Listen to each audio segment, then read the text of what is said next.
hari ini PDIP akan mengumumkan siapa calonnya yang akan bertarung di Pilkada DKI.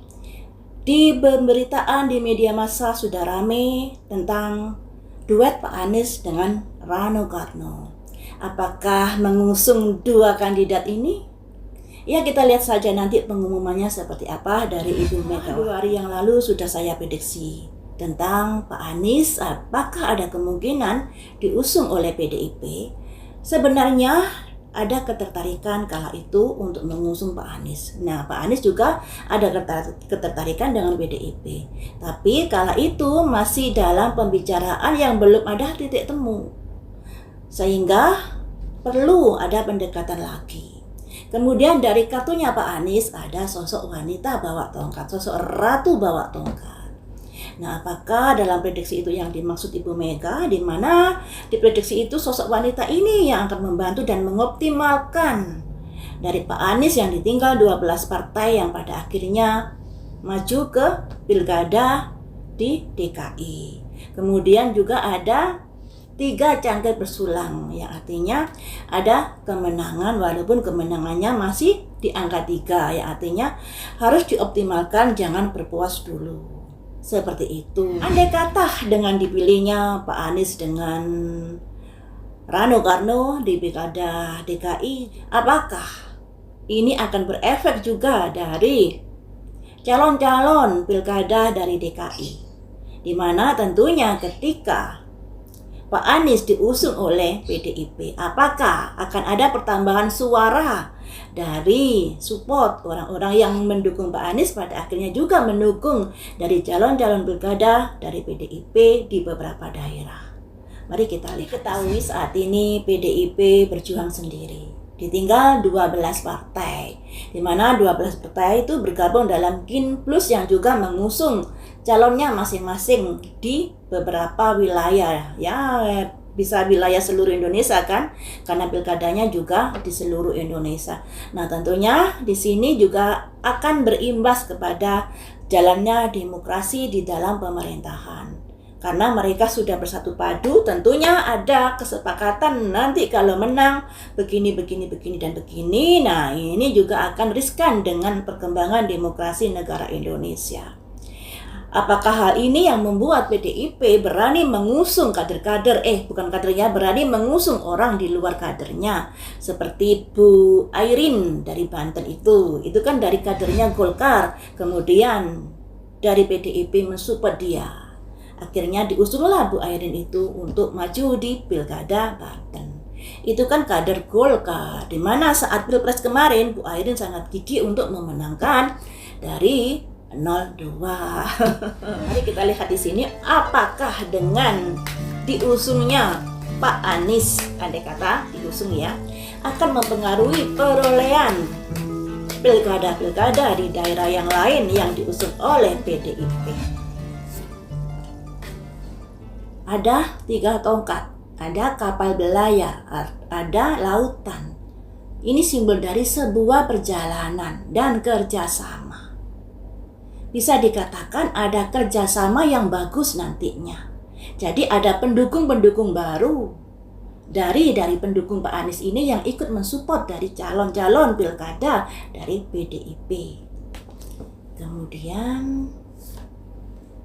The Emperor melawan dari Kim yang saat ini bisa dikatakan kuat dikarenakan didukung 12 partai, ya. Nah, jadi melawan Kim itu sangat berat juga loh ya, karena mereka didukung 12 partai sedangkan PDIP seorang diri. Kemudian ada simbol Raja Tongkat, seorang penguasa. Nah, seorang penguasa yang tegas, yang bertindak cepat di sini. Kemudian apakah akan ada perubahan di perolehan pilkada?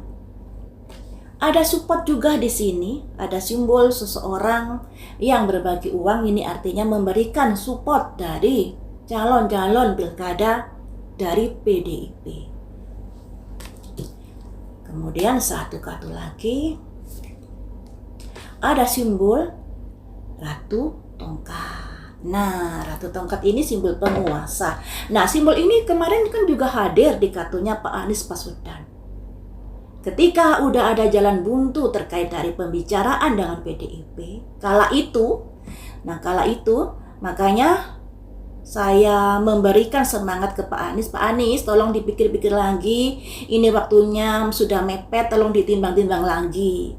Karena Pak Anies juga butuh partai untuk bisa mengusung, mencalonkan dia sebagai wali kota DKI ini. Dan ini sosok Ibu Mega keluar juga. Nah, jadi teman-teman, dengan andai kata PDIP mengusung Pak Anies, itu juga akan mempengaruhi suara-suara di pilkada di daerah-daerah lain. Ternyata akan ada pertambahan suara di sini. Imbasnya seperti itu. Nah, tentunya hal ini juga sangat menguntungkan PDIP. Karena saat ini bisa dikatakan kondisi negara Indonesia sedang tidak baik-baik saja. Termasuk pilkadanya. Sebenarnya termasuk pilpresnya. Karena ada konstitusi yang diamburadul demi untuk melancarkan sang anak Raja Jawa. Di pilkada juga begitu, demi melancarkan si anak Raja Jawa. Nah, tentunya hal ini yang membuat adanya demo-demo yang kemarin itu. Terpicu adanya demokrasi yang sudah dimandulkan dengan mengobok-ngobok peraturan-peraturan agar sesuai dengan apa yang diharapkan. Nah, makanya saat ini lagi darurat. Dari PDIP saya bilang sangat cerdas, misalnya mengusung Ibu Airin padahal bukan dari kadernya. Demi apa? Demi tonggak demokrasi yang ada di Indonesia. Karena ibaratnya gini ya, mari Bung rebut kembali kayak gitu, rebut kembali demokrasi ini. Nah, dari Ibu Airin ini kan juga terkecewakan dari partainya Golkar. Padahal dia sudah berusaha untuk membantu Pilpres kemarin untuk bisa mensukseskan dari calon-calon dari partainya, tapi pada akhirnya dia tidak diusung. Ya, ada kekecewaan di situ. Dan PDIP ini sangat respon atau sangat melihat potensi dari Ibu Airin, makanya kemudian diusung dari PDIP. Nah, kita juga sebagai atau sebuah taktik yang jitu dari PDIP untuk bisa mengalahkan Kim Plus. Jadi melihat atensi dari masyarakat dalam mendukung calon-calon, kemudian ketika dari calon tersebut tidak digunakan oleh Kim Plus karena mencalonkan yang lainnya, pada akhirnya dari PDIP mengusung mereka, melihat peluang-peluang untuk bisa menang. Ya, karena dalam kondisi darurat ini harus menang dulu. Kalau nggak menang, bagaimana bisa menggolkan dari rencana-rencana atau dari program-program yang baik untuk negara Indonesia.